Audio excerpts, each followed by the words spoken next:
Kaibigan, meron ako simple at magandang tip para sa inyo. Libre nga to eh. Alam nyo ba, ang nose breathing, ang paghinga gamit sa ilong, mas may benepisyo sa katawan kumpara sa mouth breathing, paghinga gamit ang bibig. Alam nyo, 40% ng mga tao sa buong mundo, mas ginagamit nila ang bibig. Paghinga, 4 sa 10 tao bibig. Siguro kung overweight sila, o may sipon sila, o may problema sa ilong, mas mouth breathing. O minsan, hindi lang natin pinapansin. Pero ayon sa pag-aaral, mas maganda talaga, mas madalas natin gagamitin ng ilong sa paghinga. Pag-exhale, pwede ilong, pwede bibig. Pero paghinga, mas magandang ilong. Bakit po? May 3 benefits ito. Ipapakita natin ha. Ito yung ilong natin, Doc Lisa. So, pag gagamitin natin ang ilong natin, unang-una, merong mga nose hair dyan. Merong mga buhok-buhok sa ilong natin. So, nafi-filter na yung mga particles or merong mga dumi-dumi. So, mas hindi agad papasok. Hindi katulad, pag bibig ang ginamit mo, isang higo pa lang ng hangin, lahat ng alikabok, diretso sa baga. So, gamitin mo man ilong o bibig, diretso yan sa baga. Pero ang ilong, may filter may nose hair. Dito, walang filter. Pangalawa, pag ilong ginamit mo, merong nahi-humidify yung air. So, yung hangin na nahihinga mo, medyo mas mainit siya at mas nababasa konti. Kaya pag sa ilong, kita mo, mas mainit ang hangin Mas mainit to pag hinga mo. So, kung mas mainit yan, hindi masyado parang mas okay sa baga natin. Pag bibig, gagamitin mo, palayan sa aircon ka, malamig, huminga ka ng malamig na malamig, kita mo, pag nalamigan to, minsan nauubo ka. Nauubo ka, may mga alikabok, malamig pa. Pag ilong talaga, ginawa ng Diyos para huminga. So, yun. Filter foreign particles, humidify inhaled air. Pangatlo, napakagandang advantage, pag sa ilong magproproduce ng nitric oxide.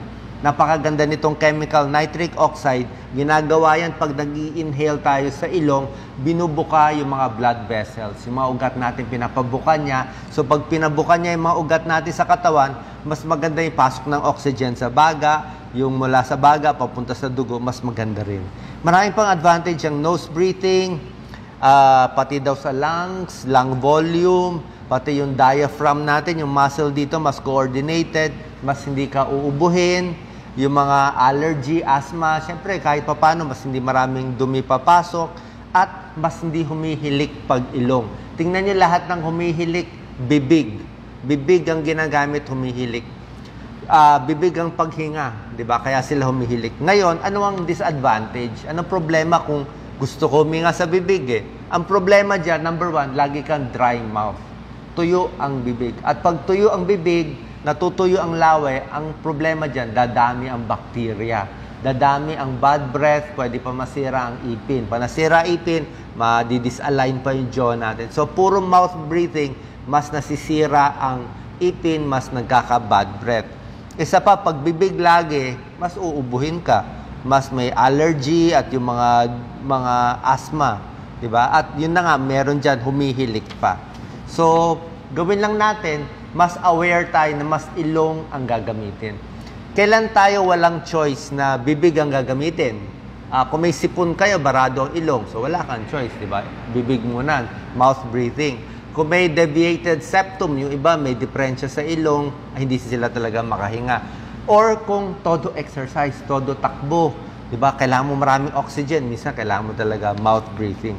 Ngayon, magbibigay ako ng 2 technique ng paghinga na makakatulong sa inyo. So, 2 technique na para gumanda ang baga, dumami oxygen sa katawan natin. Ang first technique, itong belly breathing. Ito tinuturo ng pulmonologist. Belly breathing, paghinga, ganito gagawin nyo, isang kamay sa tiyan. Okay? So, nasa tiyan. Paghinga, dapat lalaki ang tiyan. Malaki ang tiyan, hinga, pigil, ng 4 seconds, exhale. Hinga.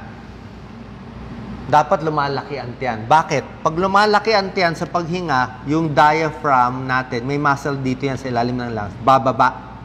Pag bumaba siya, lumaki ang tiyan, nakahatak to, lalaki ang lungs mo. Mas maraming hangin makukuha mo. Para sa mga siraang baga, may sakit sa baga, may pulmonya, may emphysema, may COPD, subukan nyo to. Ito talaga tinuturo pulmonology. Gamitin, palakihin ng tiyan, huminga, at pag exhale, first sleep, medyo sarado ang bibig. Huwag labas agad, dahan-dahanin mo para manatiling buka ang lungs natin. Mas maganda po. Tapos pag hinga, todo mo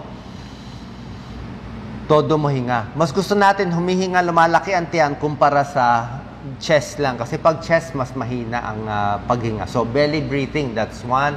May sakit o walang sakit. Second, ito tinuturo to sa mga yoga, sa Indian medicine to eh. Alternate nostril breathing. So, yung paghinga, minsan, ito muna, inhale, exhale dito, tapos dito lalabas. Dito naman, exhale, inhale, babalik dito. Simple lang. So, cover mo isa, hinga malalim. Tapos, close ko naman ito sa kabila. Exhale. Hinga ulit. Kabila naman. So, gano'n lang. Exhale. Inhale. Kabila na naman. So, gano'n lang. Palit-palit.